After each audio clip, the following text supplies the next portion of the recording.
Hello, സുഖല്ലേ? എന്റെ നാട്ടില് പൂരാണ്. എനിക്ക് പൂരത്തിന് പോകണം. പൂരത്തിന് പോകുമ്പോഴാണെന്നുണ്ടെങ്കിൽ എനിക്ക് മുല്ലപ്പൂ വെച്ചേ പറ്റൂ. എന്റെ ആണെങ്കിൽ പക്ഷെ കുഴപ്പമില്ല, ക്രോശയും കൊണ്ട് ദേ ഈ മുല്ലപ്പൂ സെറ്റാക്കി എടുക്കാന്ന് വിചാരിച്ചിട്ട് ഞാൻ പണിയാൻ വേണ്ടി തുടങ്ങി. ഈ ചിരിയൊക്കെ ദേ ആദ്യം തെറ്റിയപ്പോ കണ്ട ചിരിയാണ്. പിന്നെ അങ്ങോട്ട് ഞാൻ പെട്ടൊരു പാട് എനിക്ക് അറിയാൻ പറ്റില്ല. പിന്നെ ആ ചിരി എന്റെ മുഖത്ത് ഉണ്ടായിട്ടില്ല. ഒക്കെ സഹിക്കാം. ഇത് നമ്മൾ പണിതുകൊണ്ടിരിക്കുമ്പോ ഈ ആണ് കുടുങ്ങിയിട്ട് ആ കുടുക്കഴിക്കുന്ന ഒരു പ്രക്രിയ ഉണ്ട്. എന്റെ പൊന്നു, വാവ്, അടിപൊളിയാണ്.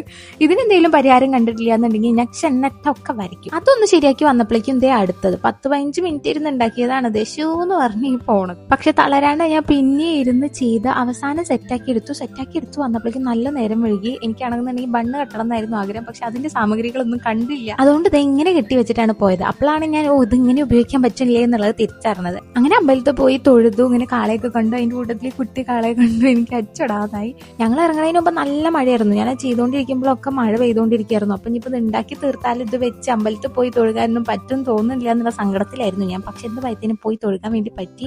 മുക്കിയൊക്കെ വെള്ളമൊക്കെ റോട്ടിൽ കയറി ഇറങ്ങണം. അങ്ങനെ മഴയായിരുന്നു. എന്തായാലും തിരിച്ചു വന്ന് ഞാൻ ആദ്യം ചെയ്ത് ബണ്ണ് തെരഞ്ഞ് കണ്ടുപിടിച്ച് ഇങ്ങനെ കെട്ടി നോക്കുക എന്നുള്ളതായിരുന്നു. കെട്ടി നോക്കിയപ്പോൾ എനിക്ക് സാധനം ഇഷ്ടമായിട്ടോ. മുല്ലപ്പൂവിന് വെല്ലുന്ന ഐറ്റം എന്നൊന്നും ഞാൻ പറയത്തില്ല. പക്ഷെ ഒറ്റ നോട്ടത്തിലൊന്നും ഇത് മുല്ലപ്പൂ അല്ല എന്നുള്ളത് ദൂരത്തുനിന്ന് നോക്കി ആർക്കും മനസ്സിലാവില്ല. അടുത്തുനിന്ന് നോക്കി എന്തായാലും ഒബ്വിയസ്ലി മനസ്സിലാവും നൂലാണ് എന്നുള്ളത്. മുല്ലപ്പൂവിന്റെ സ്മെല്ല് പറ്റില്ല. പക്ഷെ മുല്ലപ്പൂ വെക്കാൻ നല്ല ഇഷ്ടമാണ്. അങ്ങനത്തെ കുറച്ച് ആൾക്കാരുണ്ടല്ലോ, അവർക്ക് എന്തായാലും അടിപൊളിയായിട്ടാണ്. പിന്നെ ഇടയ്ക്കിടയ്ക്ക് എപ്പോഴും നമുക്ക് മുല്ലപ്പൂ കിട്ടിക്കൊള്ളണമെന്നില്ലല്ലോ. അപ്പോഴും യൂസ്ഫുൾ ആയിരിക്കും. അപ്പൊ അത്രയുള്ള ഇഷ്ടമായി പറയുന്നുണ്ട്. Tata bye bye, see U.